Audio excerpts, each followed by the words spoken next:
The day began like many days on the farm, with soft light on the fields and the gentle sound of chickens in the yard. The father woke before the sun was fully up. He washed his face, tied his boots, and stepped onto the porch. The boards were cool under his feet. He let his eyes travel across the rows of vegetables, the small barn, and the tractor parked near the fence. The air smelled like wet soil and fresh grass. He liked this quiet moment. It reminded him why he chose this life. It was steady, clear, and honest. Inside the kitchen, the mother moved with calm speed. She warmed a pan, scrambled eggs, and sliced fruit.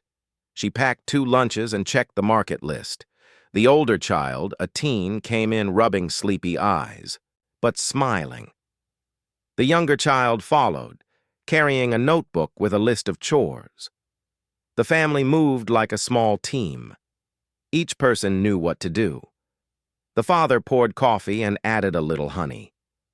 He stood by the window, thoughtful but relaxed, then joined his family at the table. They talked about the day. The mother would call the feed store about a late delivery. The teen would water the seedlings and fix a loose latch on the chicken coop. The younger child would help collect eggs and brush the pony. The father planned to tune the tractor and check the fence line. He spoke in a gentle voice. He was firm and kind, steady and clear. He did not like drama. He liked plans, lists, and small steps that made big work feel simple. After breakfast, they stepped outside together. The sun climbed a little higher and the fields glowed. A neighbor waved from a passing truck and honked twice in a friendly way. Another neighbor drove by without waving and stared for a moment before rolling on. The family had learned to accept different faces and moods. Some people were warm. Some were unsure. The father taught the children to be respectful to everyone, even when others were not the same. "Let your actions be your voice," he often said. "Let your work show who you are." The farm had seen a few stressful weeks. There had been news about tool thefts in an area not far away. Someone's shed door had been pried open. A chainsaw was missing. A trailer had rolled off in the night. The father had not lost anything, but he took steps. He added bright tags to each piece of equipment. He kept receipts and serial numbers in a neat binder. He organized a small neighborhood chat group about safety and simple checks. He did not want fear to run the community. He wanted facts and simple, calm habits. By mid-morning, the farm settled into a nice rhythm. The teen set up a hose and watched. Water sparkled over the seedlings. The younger child counted eggs, whispering numbers with pride. The mother phoned the feed store and spoke in a kind voice, patient but clear about the delivery. The father tightened a belt on the tractor, listening to the engine sound. He liked to solve problems with his hands. He did not rush. He watched, listened, and made small adjustments. The father's past shaped this careful way. Years ago, he had served his country in a special unit. People called it Delta Force, but he did not talk about it much. The past taught him to breathe, watch, and think before speaking. It taught him to prepare, to stay gentle inside even when others were tense. It taught him to respect people. Now, on the farm, that same calm helped the family feel safe. The children did not know every detail of his service. They only knew their father was steady when life felt shaky. They trusted him.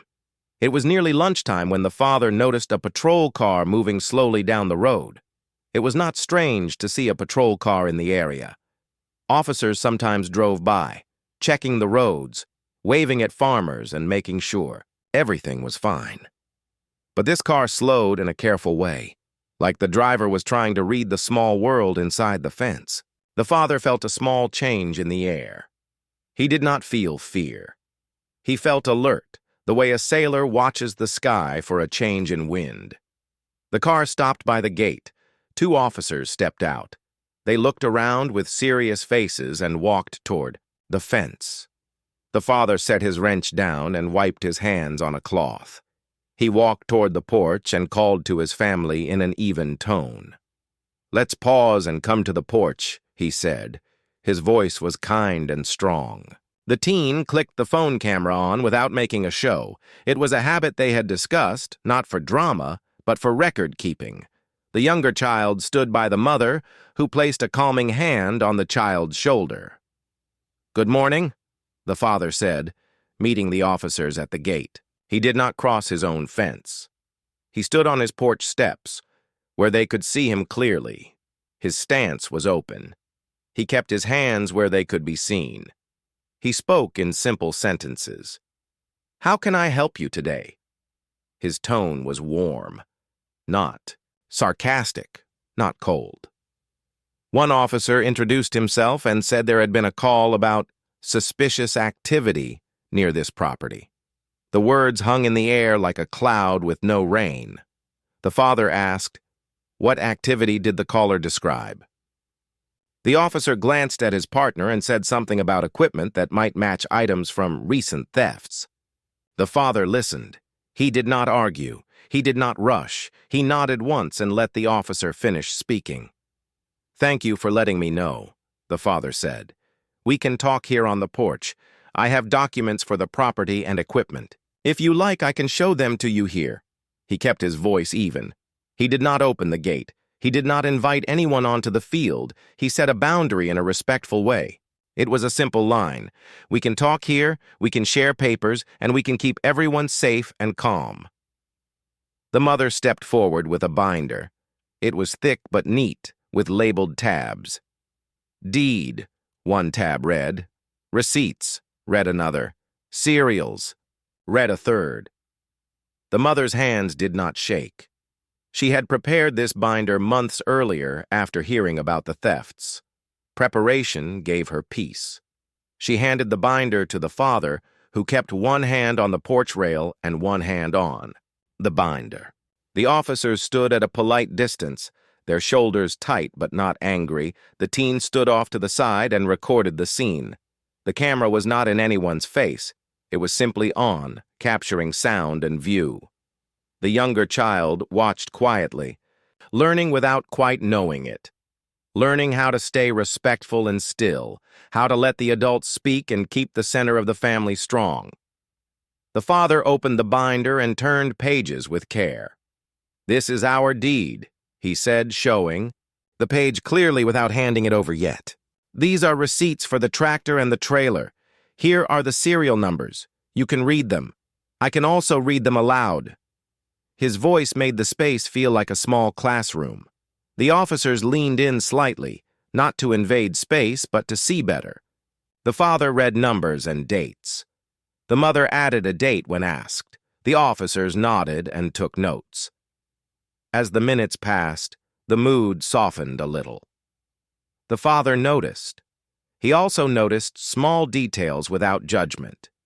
The older officers' hesitant smile, the younger officers' quick glances at the camera, the way both looked back at the patrol car now and then as if waiting for guidance. The father understood that sometimes people carry worry that is not about you.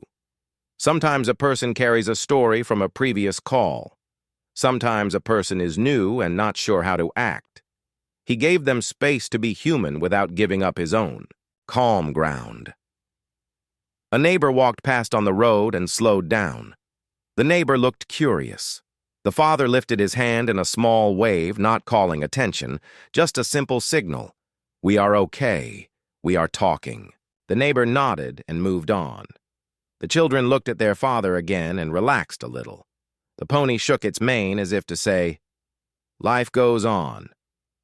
One officer asked if they could look around, using a vague phrase the father had heard before. The father breathed in once and let the air out slowly. He did not rush to answer. He did not want to embarrass anyone. He also wanted to keep clear boundaries. "I'm happy to show you documents here," he said. "If there is a specific item you want to verify, you can tell me, and I can bring the documents for that item. We can keep things simple and safe, for everyone." There was a silence that was not heavy, just uncertain. The father felt the moment like someone feeling for a step in the dark. He decided to add one more simple piece. "If you need a supervisor to join us, I welcome that," he said calmly. "We want to be helpful, and we also want to be careful. This is our home. He used the word home on purpose. Home is a simple word. It reminds people of their own place, their own porch, their own family. The officers looked at each other. The older one cleared his throat and said, "Let's start with the documents. We received a call, but the details were not very clear. We'll note what you're showing us." The father nodded and turned another tab in the binder. The mother stood steady and the children stayed close but quiet. The teen kept the camera steady, capturing only what was already in open view. The sun moved higher. A soft breeze carried the smell of hay. The father kept the rhythm calm. Show a page, read a number, hold the space. No one raised a voice. No one mocked anyone else. The father did not try to win. He tried to be clear. He tried to protect his family's peace without closing the door on conversation. He was firm, but not hard. He was open but not exposed. Soon, the officers had several notes and a picture of the serial label on the tractor taken from the porch with the father holding the binder. The older officer said, "We may need to confirm with our system." The father nodded again. "I understand," he said. "We'll be here." He did not offer more. He did not fill the air with extra dibu. The air felt warmer as the sun rose, and the soft rhythm of the farm continued, while the small group on the porch stayed focused. The father stood with the binder open on the table. The mother moved in and out of the kitchen, bringing more papers and a small notepad. She kept a pen tucked behind her ear and checked each tab twice. The teen held the phone steady, keeping a respectful distance and a level hand. The father spoke in calm sentences. He repeated details only when needed. He did not rush. He explained the labels he used on every tool and vehicle. He showed a page with serial numbers typed in a neat list. He also had photocopies of purchase receipts. Each page had a small date stamp in the corner. The mother had made those stamps to keep the paperwork simple to follow. Order brought everyone a sense of peace. The younger child sat near the steps with a small box of crayons and a wide notebook. The mother suggested drawing the garden and the pony to pass the time. The child drew big green leaves, a fence line, and a little square barn with a happy door.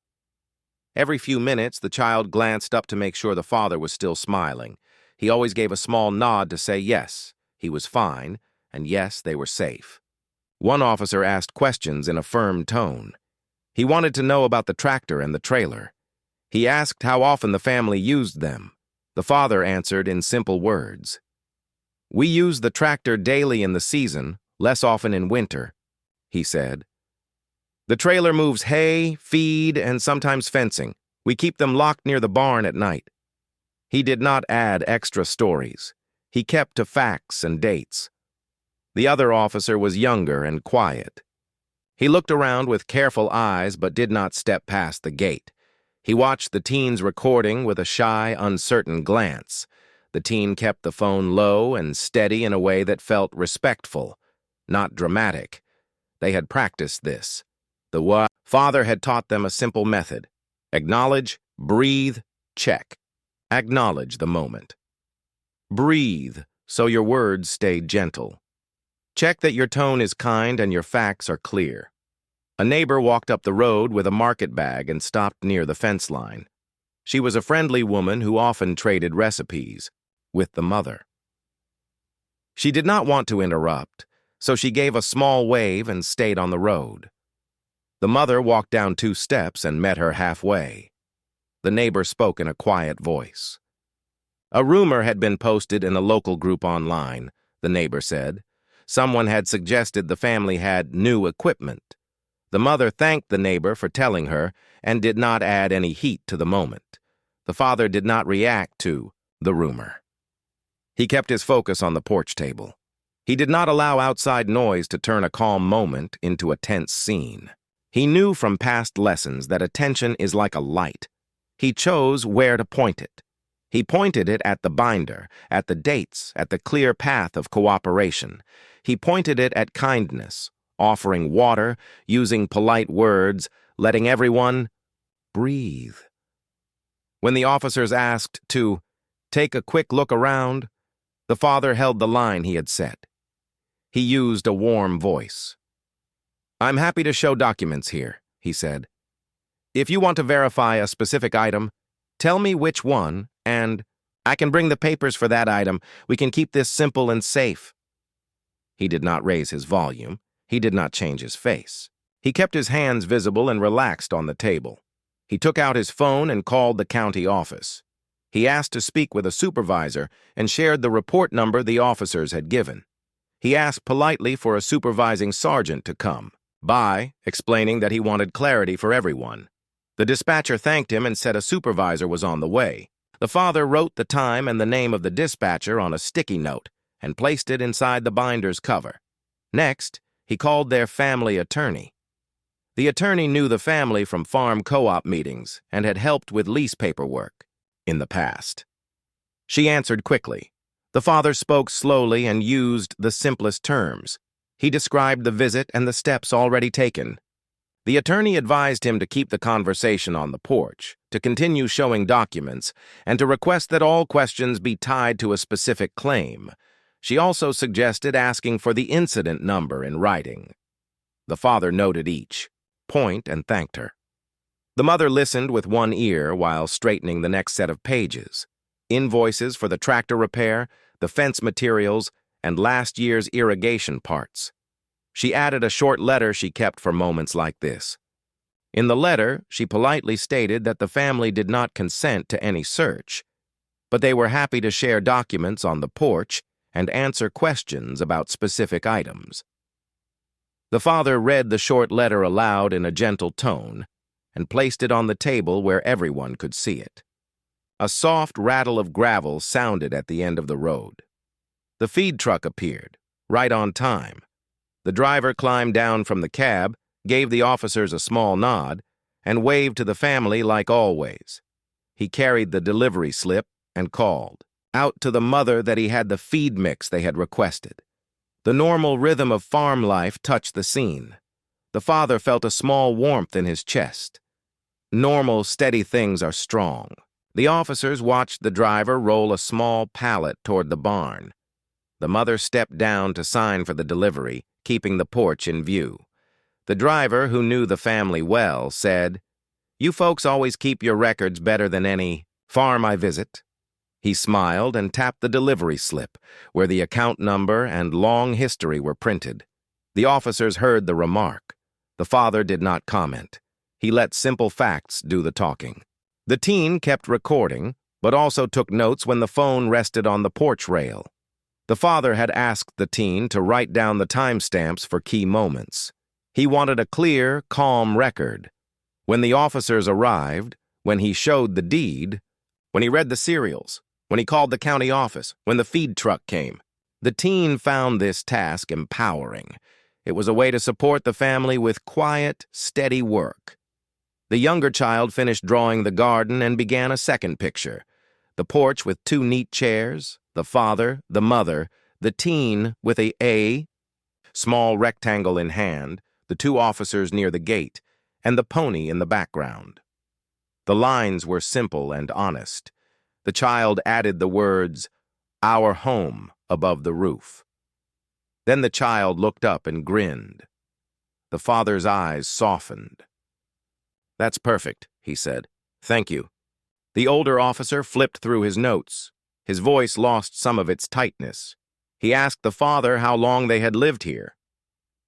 4 years, the father said. Before that, we were in a small rental with a garden. We saved and planned. Now we're working to make this place healthy. He spoke like a person sharing a recipe. The younger officer asked about the farm's products. The father named vegetables, eggs, and small batch honey. His voice carried patience and pride. Another neighbor drove by slowly, glanced toward the porch, and kept going. The father did not try to read meaning into the glance. He returned his attention to the binder. He turned to a tab labeled Photos. The mother had printed images.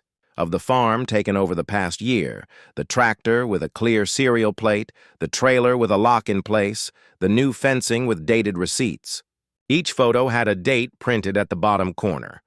The father placed the page where the officers could see it well from the gate. The father asked kindly if the officers could give him the incident number on a card or a slip of paper. The older officer wrote the number down and passed it across the fence line with a careful hand. The father read the number aloud for the recording and asked the teen to note the time. He thanked the officers for writing it down. Small courtesies were like steady stakes in the ground. They kept the moment stable. Inside, the mother brewed tea and filled cups with cold water. She set a small tray on the porch table and placed extra cups at the end for anyone who wanted them. She did not insist.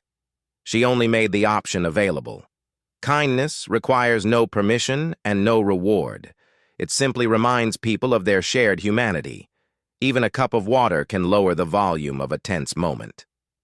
There was a brief pause that felt like a deep breath for everyone. Birds chattered in the trees beyond the field. The breeze moved the leaves. The father used the pause to rest his hands on the table and look at each person in turn. He gave the officers steady eye contact and a small, respectful nod.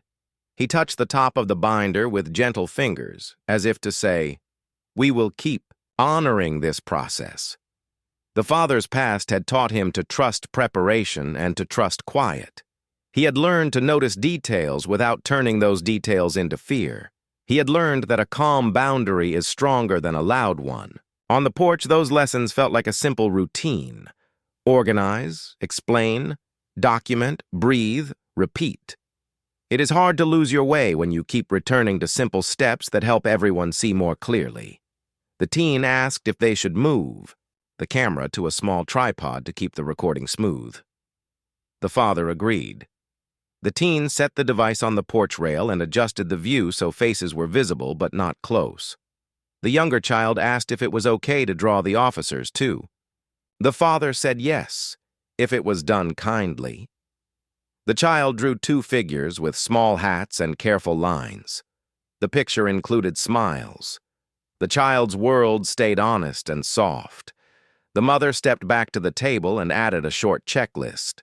She had written for moments like this.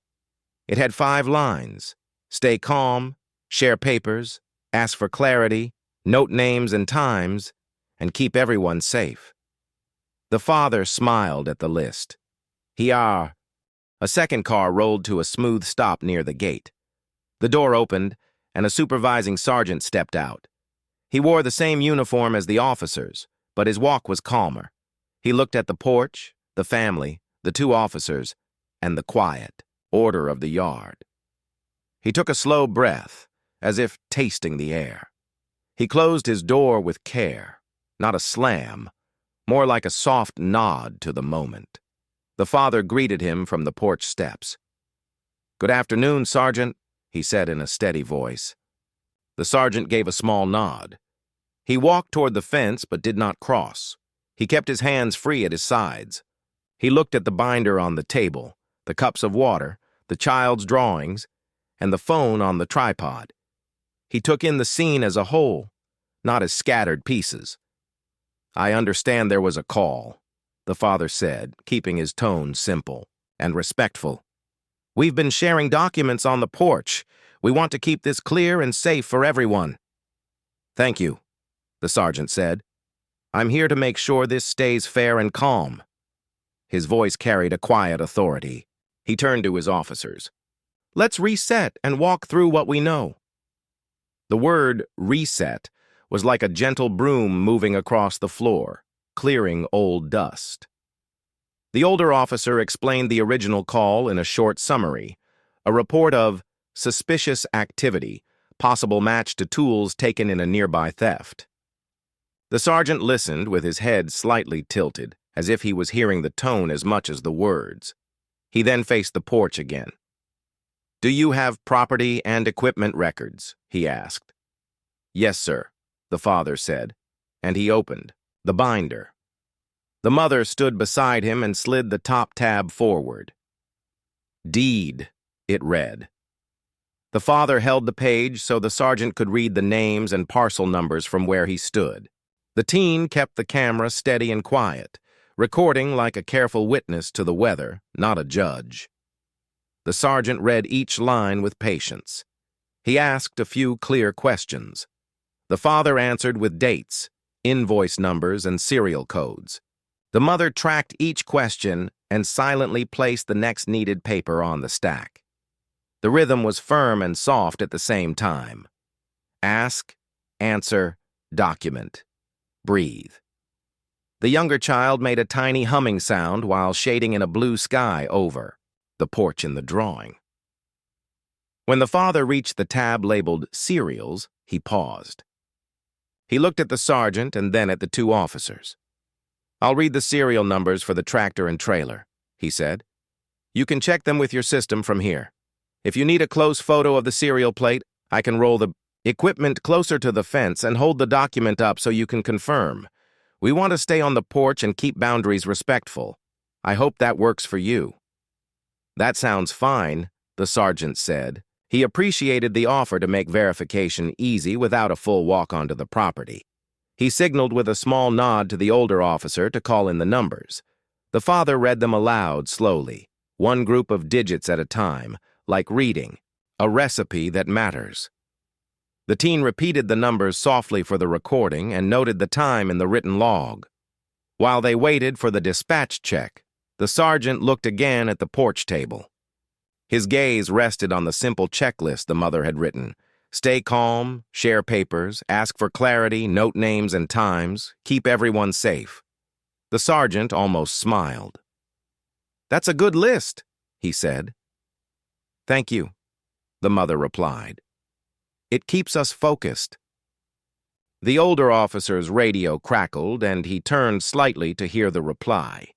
He listened, then said, "Copy," and faced the group. His voice was more relaxed now. "The tractor and trailer numbers match the family's records on file. No conflicts in our system." The words settled like stones in a brook. Quiet, solid, not dramatic. The father did not cheer or gloat. He gave a small nod. "Good to know." He flipped to the next tab labeled Photos. The sergeant studied the clear images of the equipment with the date stamp in the corner. He glanced at the porch again, at the order, the quiet, and the way the family stood together. Something in his face softened further. "Can I ask about your background?" the sergeant said gently, keeping his voice light. "You carry yourself with a calm, command presence. It's helpful." The father met his eyes. He offered only what was needed. "I served for many years," he said. "I learned to value simple steps and respect. Now I tend this farm with my family. We want peace and clarity here." He didn't mention the unit by name. He didn't need to. The lesson was the same, no matter the label. Breathe, prepare, be clear, be kind. The sergeant nodded, not as a salute to history, but as thanks for the present tone. He turned to his officers again. "We treat people as neighbors," he said, quietly. "We lead with facts, not fear." The younger officer looked relieved. The older officer's shoulders eased. The turning point was not a single word, but a series of small choices lined up like fence posts. Respect, clarity, patience, and truth. A few minutes later, the sergeant asked if there were any other items in question. The older officer read from his notes about a missing chainsaw reported 2 towns away. The father opened the Receipts tab and found the entry for their chainsaw. He held up the receipt and read the model and serial from the porch. The radio check came back clean again. No issues. The neighbor with the market bag had stepped a bit closer on the road. She called out gently, "Is it all right if I go on to the market?" The mother smiled and said, "Of course, thank you for stopping by earlier." The neighbor wished them a good day and continued walking. The farm felt like itself again, even with uniforms at the gate. The sergeant asked one more careful question. "Would you be comfortable showing a tag from one of your tools from where you stand? No need to bring anything out if it's a hassle." The father said, "One moment," and walked to the porch shelf. He picked up a small hand tool from the tool bucket he kept by the door. It had a bright tag with the family's initials and a date code. He held it up with a light smile. "We tag everything," he said, "even the small things." "Smart," the sergeant said. He looked at the officers, then at the family. "I appreciate how you've handled this. We had a vague call. We checked. You provided clear proof. We're going to close this out cleanly." The mother gently slid forward a short letter she had prepared, the one that said they did not consent to a search, but they were happy to share documents and answer specific questions. The sergeant read it and gave a small nod of respect. "Understood," he said, "and thank you for putting it so clearly." The teen raised a hand slightly, like in a classroom. "May I ask a question?" The sergeant said yes. "When a call is vague," the teen asked, "is there a way to confirm the caller's details before officers feel pressure to act fast?" It was a simple, honest question, and the voice held no blame. "Good question," the sergeant said. "We can do better at that." He glanced at the older officer's notebook. "We're updating our call intake process. We need specific descriptions, not just feelings. We also need to verify what is visible and what is not. And if a caller is unwilling to share clear information, we should note that too." He looked back at the teen. "Thank you for asking." The father heard those words and felt something shift inside him. Not a big swing, just a click, like a gate latch finding the right spot. He said, "If it helps, I'm willing to share a simple one-page farm profile with your department. Owner, names, contact numbers, main equipment, and a note to please call before any visits that are not urgent. It can sit in your system for reference." "That would help," the sergeant said. He took out a small card and wrote his direct line. "Send it to me. I'll make sure it's attached to your address." The younger officer, quiet until now, spoke up softly. "Thank you for your patience," he said to the family. The mother smiled. "Thank you for listening." The words were not dramatic, but they were the right size for the moment. They stitched the scene with small, strong thread. The father looked at the sky. The light had changed. The angle was more golden, the color warmer. He felt the day turning in a better direction. He turned to the child and said, "How is the picture coming?" The child held up the drawing. Now the sky was blue, the fence was straight, and all the people had soft, simple smiles. The sergeant noticed the drawing and chuckled softly. "That's a good likeness," he said. The radio crackled one more time with a follow-up about the theft case. The older officer responded with a calm, "Copy," then said to the group, "We've confirmed there's no match here. We appreciate your cooperation." The sergeant added, "We'll also note that everything was verified on site with documents, and that you requested we keep any future checks focused and clear."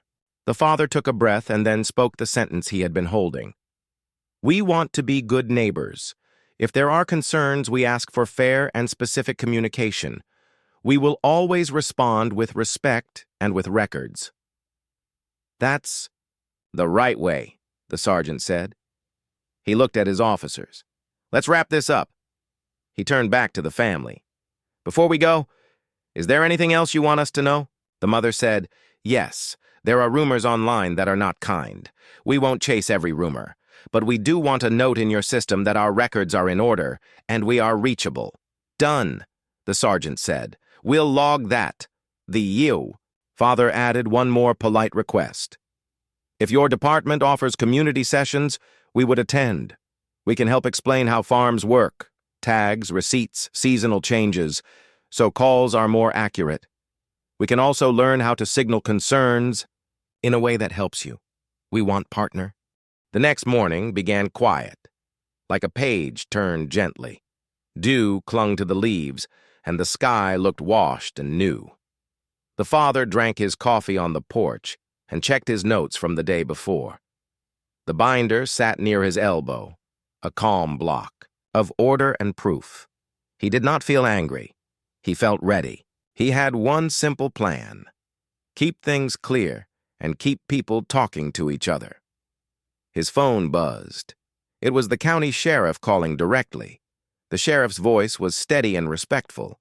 He said he had read the supervisor's report from yesterday and wanted to apologize for the confusion. He explained that the call they received had been vague. He promised they would review how such calls were handled so that families did not feel pressured when there was no clear cause. The father listened without interrupting. When the sheriff finished, the father thanked him for calling. He asked for 3 simple steps: better questions at intake, a porch-first approach to property checks, and a note in the department's system that listed the family's contacts and equipment for quick verification. The sheriff agreed to all 3 and said he would put it in writing. After the call, the father opened his laptop at the kitchen table. He typed a 1-page farm profile: names, phone numbers, the parcel number, the make and model of the tractor and trailer, the color tags they used on tools, and a polite line asking officers to call if non-urgent questions came up. He kept the language plain, like a label on a jar. The mother proofread it, suggested 2 small changes, and added a gentle sentence: "We welcome clear, respectful communication to keep everyone safe." The father sent the document to the sergeant, the sheriff, and the county liaison email.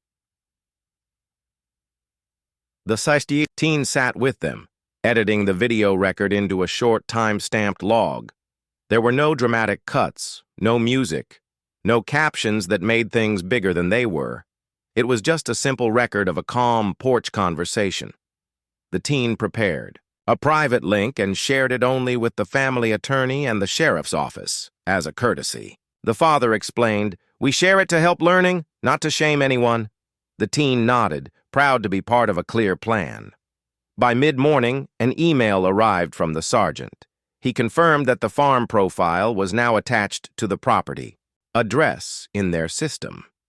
He also shared a draft of a new internal checklist for rural calls.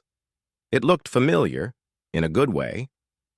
It asked the dispatcher to gather specific details: what tool, what color, what brand, what time, what was actually seen, from what location. It reminded responding officers to start from the public space or the porch, to request documents first, and to call a supervisor early if the caller's information was vague. It even included a short line about using respectful language when asking for proof, and clearly stating when a property owner had already been cooperative. The father read it twice and felt his shoulders relax. Early afternoon brought another small ripple. A local reporter heard something happened and emailed the mother to ask for a comment. The mother replied politely, "No on-camera interview, no details for a story." She offered a simple quote in plain words, nothing more. "Our family appreciates fair process, clear questions, and calm conversation. We are grateful for the professionalism shown by the supervising sergeant." The reporter asked again for more. The mother repeated the same sentence and wished her a good day. She closed the laptop and moved on with her tasks. The point was not to make news. The point was to keep peace.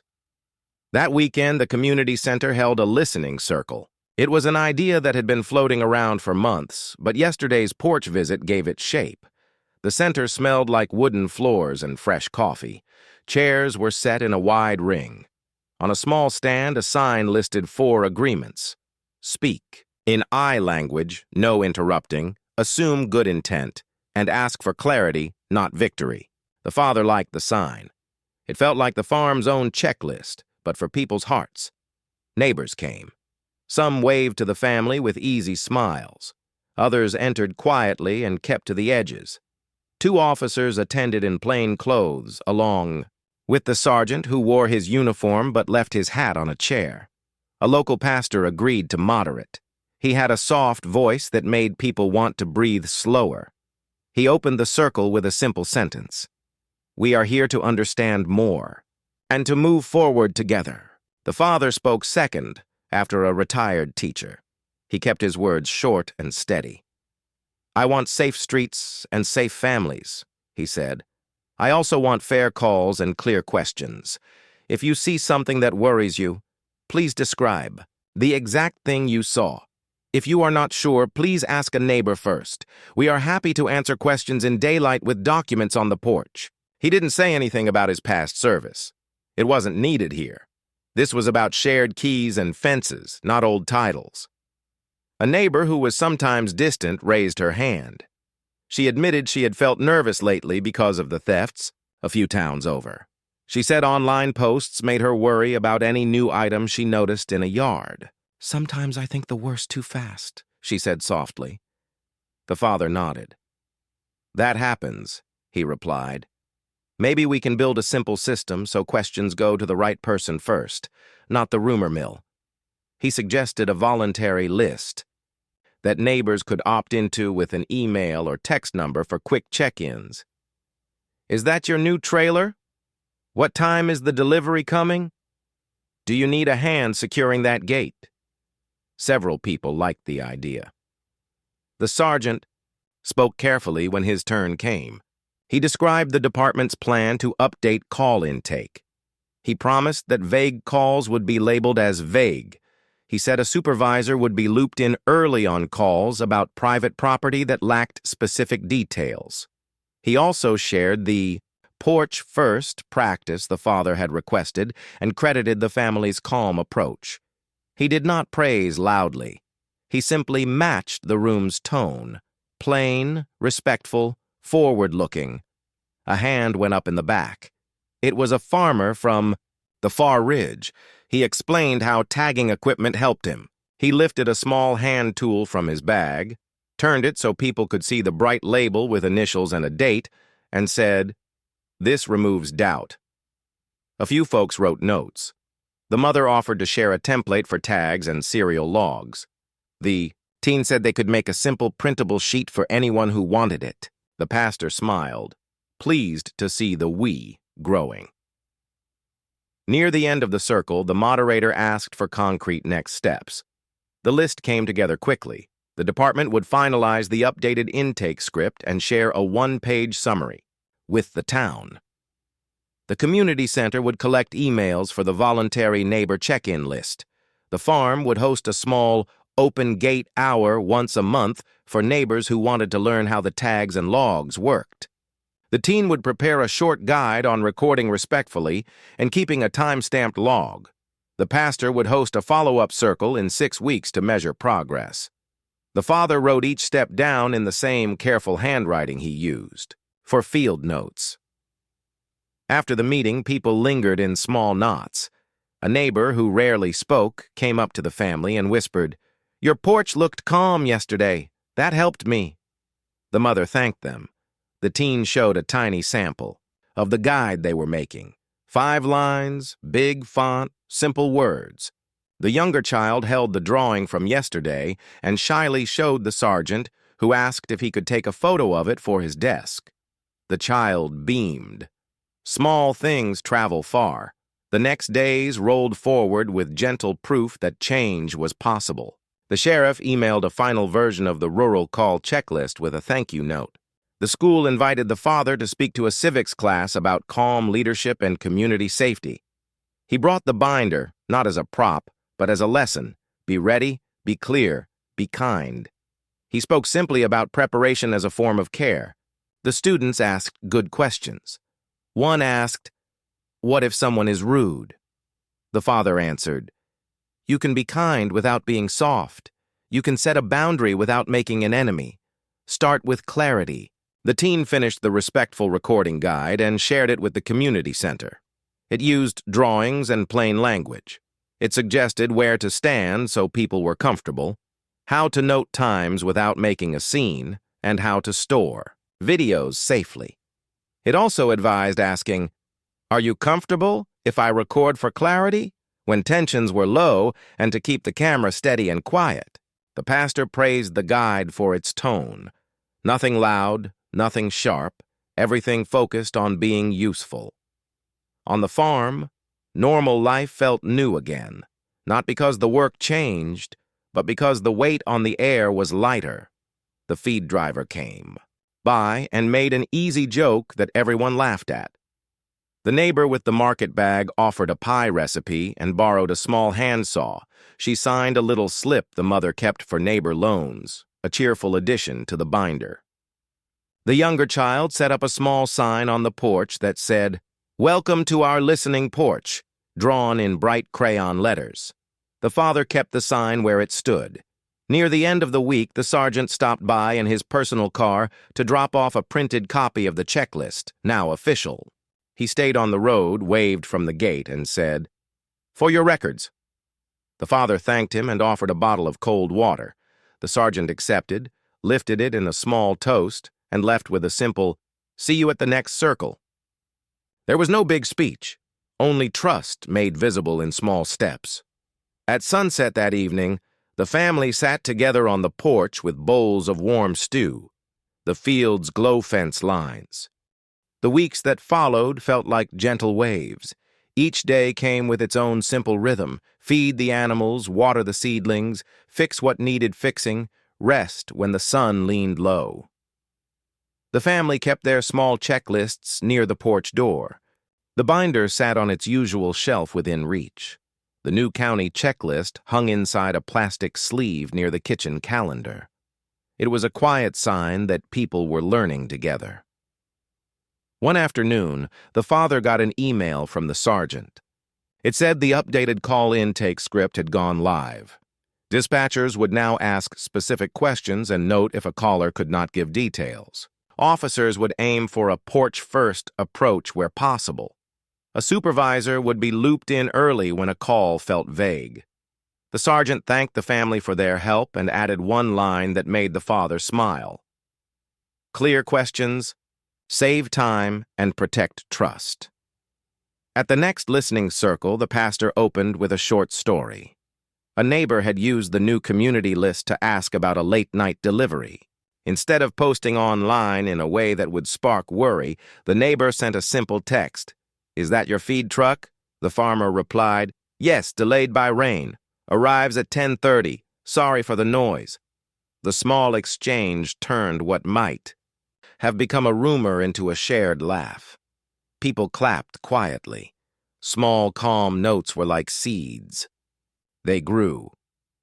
The teen's respectful recording guide found a soft life of its own. The community center printed copies and left them near the door. The school counselor asked if she could share it with students who were learning about civic life. The teen kept the guide plain and direct. It did not teach people to win. It taught them to care. Hold the camera steady. Use kind words. Write the time. Let facts breathe. One Saturday morning, the sheriff's office invited the father to stand on a short panel at a county fair booth about rural safety. He wore clean jeans and a simple shirt. He did not make a speech. He stood with a small sign that read, "Porch First helps everyone." People stopped to ask, "What does that mean?" He showed them the binder. He showed them the tab for receipts. He showed them the tab for cereals. He explained that calm proof shared with respect turns heat into light. A retired nurse listened closely and said, "That's how my clinic worked. We wrote things down. We asked clear questions." She took a copy of the teen's guide for her grandkids.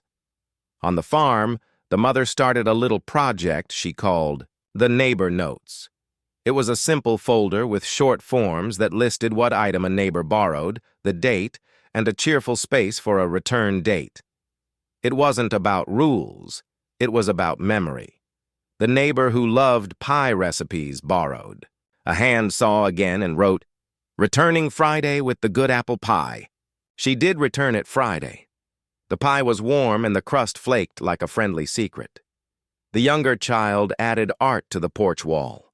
There were drawings of the garden, the pony, the farmer's hands. There was the picture of the porch moment with the sergeant and the officers, all with soft smiles. The child asked if it was okay to hang that one too. The father said yes.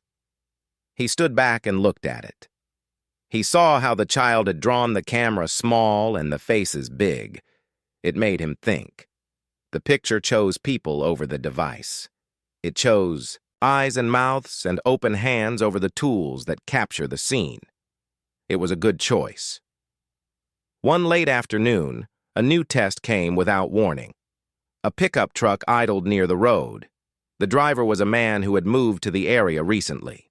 He had heard old rumors from someone outside town who liked to stir trouble. He stood near the gate and shouted something about checking that trailer. The father stepped onto the porch with his usual calm. He did not raise his voice.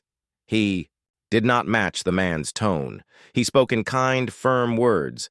"Hello, this is our private property.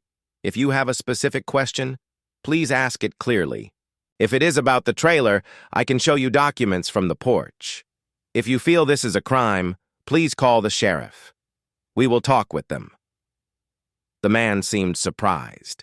He was ready for a loud reply and did not get one. He shifted from foot to foot.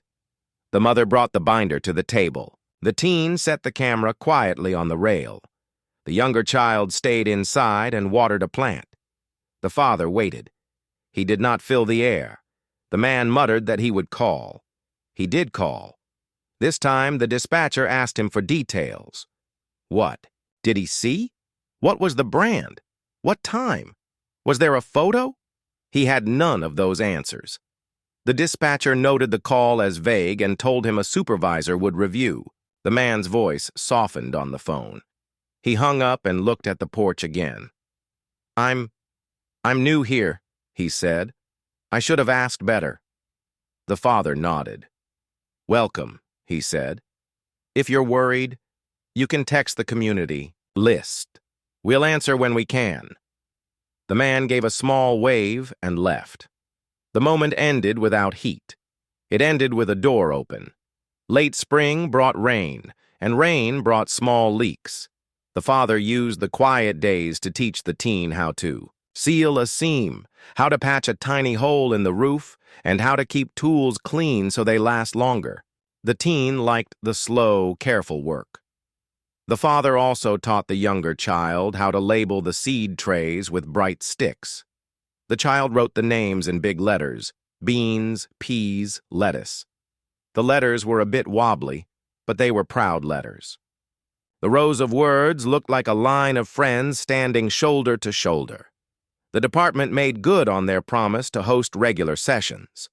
The sergeant and a community liaison ran short workshops at the library on better calls, safer visits. They used easy phrases: say what you saw, not what you fear, give a time and a place, share a description, be ready to follow up. They also explained the porch-first approach and the new supervisor check-in. Some people arrived with crossed arms and left with open hands. Others came curious and left with tools they could use. The family attended the first 2 sessions and sat in the back, listening. When someone asked a question about farm equipment, the father raised his hand and offered a simple answer. He did not try to be the star. He chose to be the neighbor. As summer arrived, the fields filled with green. The feed driver brought his regular deliveries and started telling the same joke whenever he came. The mother pretended to be surprised, each time because it made the driver happy. The neighbor with the market bag began leaving extra herbs in a small basket at the fence. The family used them in soups and stews and sent back jars of honey with paper labels. On the labels, the younger child wrote the word thanks, with a big curved line under it. Once, the father sat on the porch with a friend who had also served long ago. The friend asked, "Do you miss the old days?" The father smiled. "I do not miss the noise," he said, "but I carry the lessons. Breathe, prepare, respect, protect. I use them here." He pointed to the fields, to the porch, to the binder on the shelf. "These are my missions now." The friend nodded and looked at the child's drawing again. "Good mission," he said. The teen found a summer project with the community center: digitize helpful guides and make them easy to print. They learned to use simple design, big fonts, and clear headings. They also added a small note at the bottom of each guide. "Thanks for reading. If you have ideas to make this better, share them." That line kept the door open for more learning. The sheriff sent a note to all households in the area with the new 1-page summary of rural call Practices. The note felt fair. It asked for clear, honest calls and promised respectful, focused responses. It offered the department's contact numbers and encouraged people to use the community list for neighbor questions. It ended with, "We serve better when we listen." The father read it twice and set it on the table with care. A small sign appeared at the community center. Open gate hour, second Saturday, 10:11 a.m. The family hosted it. People could come and see how tags worked, how to keep serial numbers, and how to make a simple binder. It was quiet and useful. Someone would ask, "What about this tool?" And the father would show where to write the model and where to stick the bright label. The mother would share a folder with blank forms. The teen would show the respectful recording guide to anyone who asked. The younger child would hand out paper stars with the word neighbor written in crayon. People pinned the stars to their shirts with smiles. Months moved on, and something lovely happened. Nothing much happened. There were no more tense visits at the gate. There were a few calls to the community list, and each one became a small bridge instead of a wall. "Is that your new ladder?" "Yes, saw it on sale." "Need help carrying it?" "I'm good. Thanks." These small exchanges added up like drops in a bucket. One day the bucket felt full of trust. Of course, life still brought small troubles. A storm knocked a branch onto the fence. The father fixed it with the help of the neighbor from the ridge. A wheel on the trailer wobbled and needed a new bearing. The teen learned how to replace it under the father's slow guidance. The pony kicked over a water bucket. The younger child laughed and refilled it. These were normal troubles. They asked for hands, not headlines. One evening, the family held a simple meal on the porch with a few neighbors. The sun dropped in a slow orange line. Plates clinked. Someone told a gentle story that made everyone breathe in and smile. The sergeant stopped by for a moment on his way home and stood at the gate with a wave. "Just checking in," he said. The father lifted his glass of iced tea. "We're well," he replied. The sergeant nodded and drove on, not to inspect, nay,